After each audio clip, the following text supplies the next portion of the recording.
This is a story that shakes the foundations of doubt, medicine, and human resilience. It's about a woman who had turned her back on faith, hardened by life's relentless blows, only to find herself at the heart of a miracle that would leave an entire hospital and a city in awe. Her mother lay dying, her body failing in ways doctors couldn't reverse. But what happened when she rushed to the Virgin Mary in a moment of desperation would defy science, rekindle hope, and prove that divine mercy can pierce even the coldest hearts. Before we dive into this extraordinary tale, drop a comment below. Where are you reading from, and what time is it there? Let's see how far the Virgin Mary's miracles are reaching across the globe. Elena Ramirez was 42, a single mother of 2 teenagers, Mia, 16, and Carlos, 14, living in a cramped apartment in Chicago's Pilsen neighborhood. She worked grueling shifts as a diner waitress by day and a hospital cleaner by night, barely scraping by. Her mother, Sofia Hernandez, 68, was the anchor of her life, a Mexican immigrant who arrived in the US with nothing but a suitcase and a silver medal of the Virgin of Guadalupe. Sofia raised Elena alone after her husband vanished when Elena was 5, working double shifts at a textile factory to keep food on the table. Every evening, Sofia would kneel before a small home altar, her rosary beads clicking softly as she prayed. "Mija," she'd tell Elena, "La Virgen de Guadalupe is our shield. No matter how dark the night, she'll guide you home." Elena, as a child, clung to those words, joining her mother at Mass, clutching her own tiny rosary. But as she grew older, life's cruelties dulled her faith. By her teens, Elena rebelled. Poverty, bullying at school, and the absence of her father fueled her anger.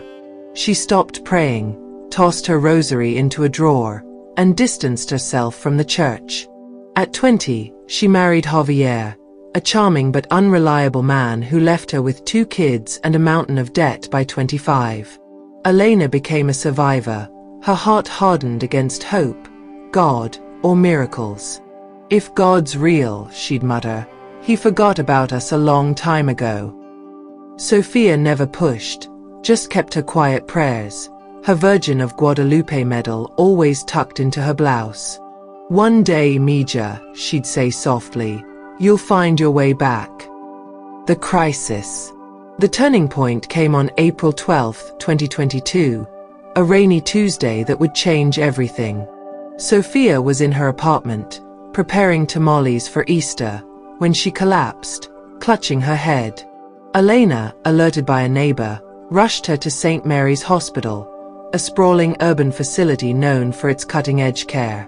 In the ER, Dr. Marcus Hale, a 54-year-old neurosurgeon with a reputation for precision and skepticism, delivered the diagnosis: a massive brain aneurysm, dangerously close to rupturing. "It's inoperable," he said, his voice clipped. "The location and size make surgery impossible. Her brain is swelling rapidly. I'm sorry, but she likely won't survive the night." Elena felt the world collapse. Mia and Carlos clung to her, sobbing, as nurses offered hushed sympathies. Dr. Hale, an avowed atheist who prided himself on science over sentiment, added, "We'll keep her comfortable in the ICU. Say your goodbyes." Elena's grief turned to fury, against the doctors, against fate, against the God she'd long abandoned. Sofia was moved to the ICU, her frail body dwarfed by machines, her breathing shallow and erratic.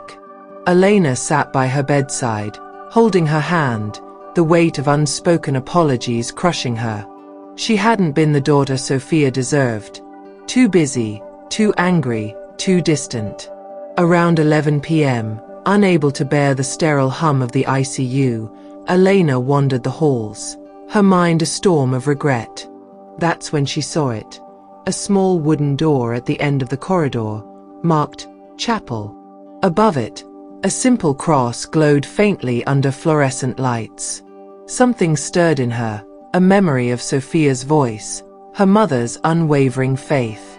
Without thinking, Elena pushed open the door. The desperate prayer.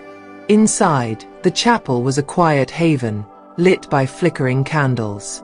At its center stood a life-sized statue of the Virgin Mary, her blue and white robe serene, her hands outstretched.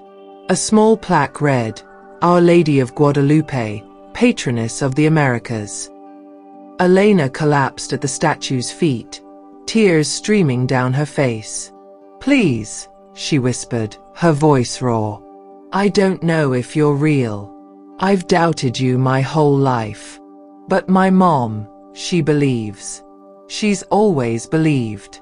If you're there, save her. I'll do anything. Go to church, pray every day, anything. Just don't take her." She stayed there, sobbing, piecing together fragments of prayers Sophia had taught her. "Hail Mary, full of grace." Her voice trembled, but she kept going hour after hour, until her throat was hoarse. The first miracle. At 3:17 a.m., the first miracle unfolded. Lydia Grant, a 38-year-old ICU nurse and devout Catholic, slipped into the chapel during her break. She froze, her breath catching. A soft, radiant glow, blue and gold, like dawn breaking through clouds, emanated from the statue of the Virgin Mary. The air grew warm, carrying the unmistakable scent of roses, though no flowers were present. "Elena," Lydia whispered, stepping closer. Elena looked up, her eyes wide with awe. The glow intensified, pulsing gently, and for a moment, both women felt an overwhelming presence. In Elena's mind, a voice, gentle, maternal, spoke. "Daughter, your mother's faith has called me. Trust, and you will see my mercy." Lydia, trembling, fell to her knees, whispering, "It's La Virgin." Then, as suddenly as it appeared, the glow faded, leaving a profound peace. Elena bolted back to the ICU, her heart racing. As she reached Sophia's room, chaos erupted. Monitors blared, not in alarm, but in confusion. Sophia's vitals, which had been plummeting, were stabilizing. Her blood pressure normalized, her heart rate steadied, and the swelling in her brain, monitored in real time, began to recede. Dr. Hale, paged urgently, arrived disheveled, his skepticism shaken. "This is impossible," he muttered, ordering immediate scans. Nurses exchanged stunned glances. One, a young woman named Rosa, crossed herself and whispered, "Un milagro." By 5 a.m., new MRIs showed the aneurysm shrinking, its edges dissolving as if erased. "I've been a surgeon for 25 years, Hale said, his voice unsteady. "This defies every medical text I've read. She's stabilizing fast." But the miracles didn't stop there. At 7 a.m., Sophia opened her eyes, weak but lucid, and smiled at Elena. "Mija," she whispered. "I saw her. La Virgin told me you were praying." Elena sobbed, clutching her mother's hand, the weight of years of doubt lifting. Word of the events spread like wildfire through the hospital. By noon, staff crowded the chapel, drawn by whispers of the glowing statue. Lydia, shaken but resolute, shared what she'd seen, sparking debates among the staff. Some, like Dr. Sarah Kim, a neurologist, dismissed it as a hallucination caused by stress. Others, like Rosa, began praying daily at the statue, claiming they felt a lingering warmth. Then came the second miracle. At 2 p.m., Dr. Hale, still grappling with Sophia's recovery, visited the chapel alone. Known for his disdain for religion, he'd once called faith a crutch for the weak. He stood before the statue, skeptical but curious. As he touched its base, a jolt ran through him, like a warm current. His hands trembled, and for reasons he couldn't explain, he knelt and prayed for the first time since childhood. Later, he confided to Lydia, "I don't know what happened, but I felt something. Like I wasn't alone." That evening, Hale ordered a full panel of tests. By April 14th, the results were conclusive. Sophia's aneurysm had vanished entirely, leaving no trace. "It's as if it never existed," Hale admitted to Elena, his voice breaking. "I can't explain it." The ripple effects. The hospital became a focal point of wonder. Local news caught wind, and by April 15th, reporters swarmed St. Mary's. Elena, hesitant but urged by Sophia, shared her story on a local TV segment. "I ran to the Virgin Mary because I had nowhere else to go," she said, tears in her eyes. "She didn't just save my mom, she saved me from a life without faith." The story went viral, drawing pilgrims to the chapel.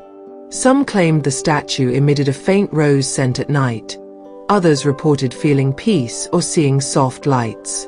Skeptics demanded tests on the statue, but experts found nothing. No chemicals, no hidden lights, just a simple plaster figure donated decades earlier by a Mexican parish. Sophia's recovery wasn't the only transformation. Elena, renewed in faith, dusted off her old rosary and began attending Mass with Mia and Carlos, who were inspired by their grandmother's survival. She started a hospital prayer group with Lydia, which grew to include dozens of staff and patients. Dr. Hale, once a vocal atheist, quietly converted, attending Mass in secret and later funding chapel renovations. "I saw the scans," he told a colleague. "I held her brain in my hands, figuratively. There's no explanation but something divine." Even Dr. Kim, the skeptic, began questioning her stance, admitting, "Maybe there's more to this than science can measure." The community transformed. The ripple effects reached beyond the hospital. Sophia, discharged on April 20th, returned home to a community transformed. Neighbors, inspired by the story, organized a procession to honor the Virgin of Guadalupe, carrying candles and roses through Pilsen streets. Over 500 people joined, singing hymns and praying the rosary, their voices echoing through the night. Elena, using donations from supporters, founded Guadalupe's Light, a non-profit to support families facing medical crises, offering spiritual and financial aid. The organization grew rapidly, partnering with local churches to provide counseling, meals, and prayer services for those in need. Sophia, vibrant and healthy, became a local icon, sharing her story at community events. She lived until 2027, passing peacefully at 73, her Virgin of Guadalupe medal in her hand, surrounded by Elena, Mia, Carlos, and their growing families. At her funeral, hundreds gathered, including Dr. Hale, Lydia, and Rosa, who credited Sophia's miracle with deepening their own faith. The chapel at St. Mary's remains a pilgrimage site, its statue worn from countless hands seeking solace. Some say it still glows faintly on quiet nights, a beacon of hope in a world of doubt. A lasting legacy. Elena, now 45, leads Guadalupe's Light, which has helped over 1,000 families since its founding. She speaks at churches and hospitals, sharing her story to inspire others. "I was lost," she says, "but La Virgin found me." She doesn't just heal bodies, she heals souls, families, communities. Dr. Hale, now a regular at Mass, calls it the miracle that broke me open. Lydia, who witnessed the first glow, keeps a small replica of the statue in her home, praying daily. The hospital, once a place of cold efficiency, now hums with a quiet reverence, its chapel a testament to the impossible made real. This story is a testament to the Virgin Mary's boundless mercy, reaching into a hospital room to touch not just one life, but hundreds, nurses, doctors, skeptics, and believers alike. It reminds us that when all seems lost, a desperate rush to Our Lady can spark miracles that echo far beyond our sight. Share this tale with those you love, and let it inspire you to cling to faith, even in the darkest moments. Subscribe for more stories of the Virgin Mary's wonders, and never forget, her light shines brightest when we need it most.